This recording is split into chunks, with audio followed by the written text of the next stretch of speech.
Hey, this is Jesse with the Magic Rhombus. I've got a standard deck for post Innistrad release that I've been working with, and it's been working pretty well.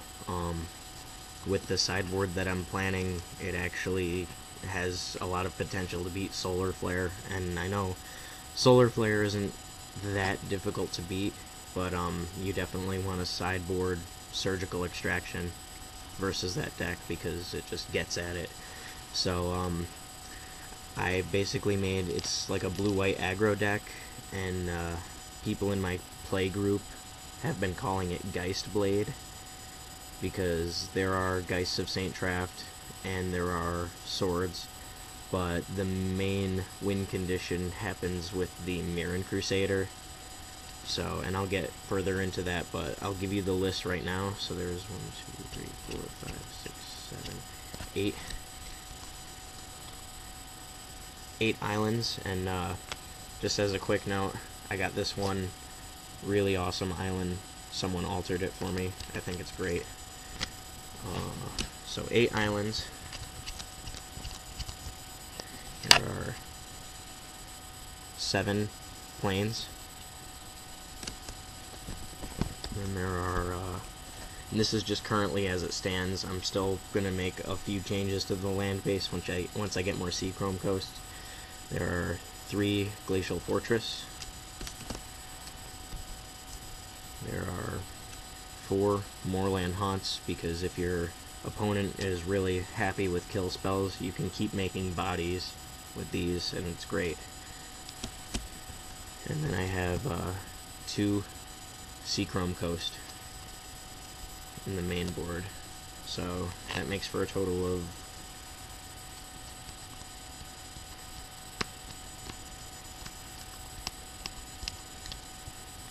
24 lands, which is solid, you know, in a 2-color deck. Then we have 4 Delver of Secrets. This is just an all-around great card. He's an efficient creature. The only thing that I don't like about it that much is 2 things. First, it dies to shock, which is even when it's transformed. Also, when someone plays Moon Mist, he flips back over, which is like frustrating, but whatever.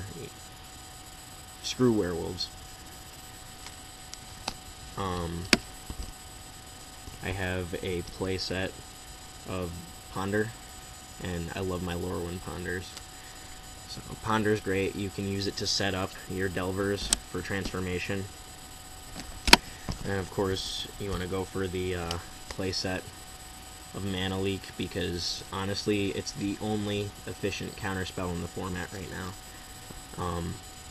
Yeah.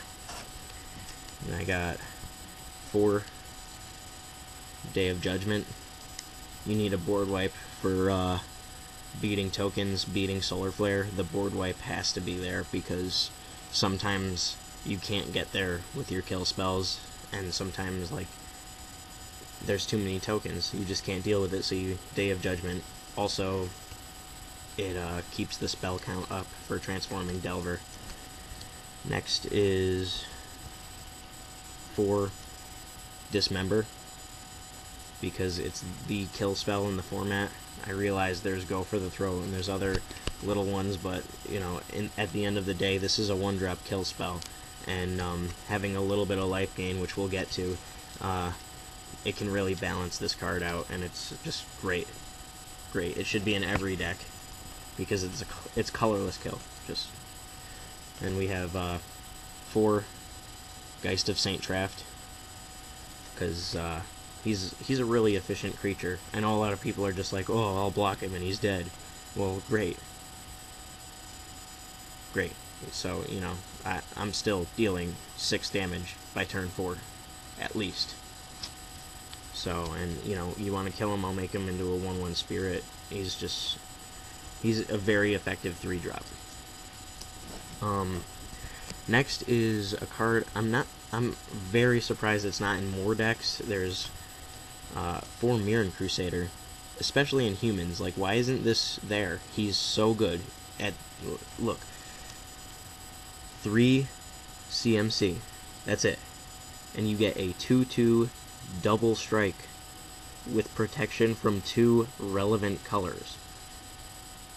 Like, yeah, he dies to shock, but he doesn't die to dismember. He doesn't lose to solar flare unless he gets Oblivion Ring, which, okay, cool. You threw a 3-drop at my 3-drop. He's such a good creature, and only $5. Get your playset because it's going up. Next, 3 Sword of War and Peace. This is the interaction with life gain that I was talking about. And not to mention, if you give one of these to a Mirren Crusader to hold, he's got protection from 4 colors now. He's hitting for base 8, plus whatever's in their hand times 2, and you gain whatever's in your hand times 2. Like, when you hit someone with that, they cannot recover for the rest of the game. Plain and simple. And, for the thought in my head that there might be someone playing a surgical extraction, I threw one Sword of Body and Mind.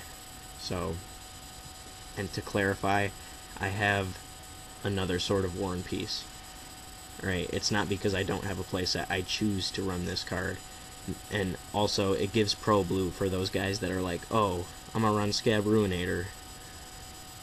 Scab Ruinator doesn't die to dismember, and that makes it a superior creature, but this can still allow me to get through. And then, last but not least, I've got my playset of Snapcaster Mage, because this guy allows you to run multiple instances of efficient spells. You get another Dismember, you get another Day of Judgment, you get another Mana Leak. Anything you can possibly need, this guy does it for you for an additional 2 mana. Not to mention he provides a body. He can hold a sword, and even if you use him for Day of Judgment, you just use Moorland Haunt and make a 1/1 flyer to hold your sword. You don't need birds to hold swords. You can do it with these dudes with hands. So, anyway, that's my deck. It's been working really great. It, so far, in my play group, I have been able to beat standard vampires, definitely standard humans. Sometimes I can beat my friend's Bug Pod deck, and Solar Flare generally loses to this. After my sideboard kicks in, which involves a lot of artifact hate, well, first of all, we'll get to the sideboard. There's 4 O-Ring, 4 Divine Offering, there is 4 Surgical Extraction, because I hate Solar Flare, and then there are 2 Elish Norn, because versus tokens it's a great card, and I'll definitely make it to turn 7. And then the last card I'm really debating on. I don't know what I want to do.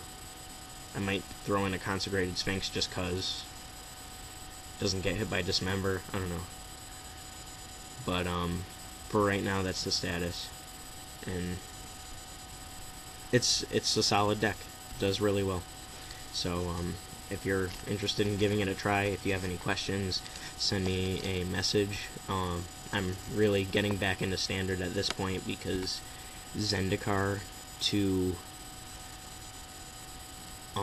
Mirrodin was just kind of really bad. I didn't like it at all. Cawblade was dumb. This deck is not Cawblade, so don't tell me it's Cawblade. It's not Cawblade. There's no Jace the Mind Sculptor. There's no way I'm cheating the equipment out. Equipment is good cards. So there's no reason that you should complain that I'm running efficient equipment. So, I don't know. I just have fun with the format. I like how it takes longer to play through a game, and it's not just like, oh, here's my turn 4 Primeval Titan, I'm just gonna Valakut ramp you out of the game. I mean, yeah, there's fast decks out there, but it's nothing that this deck can't potentially handle. Placed second in a local tournament, and I lost to my friend who was playing a Solar Flare deck, and the reason why I lost was because I didn't have my sideboard with me. Yeah. So, yeah, thoughts, questions, send me an email on the Magic Rhombus. Peace.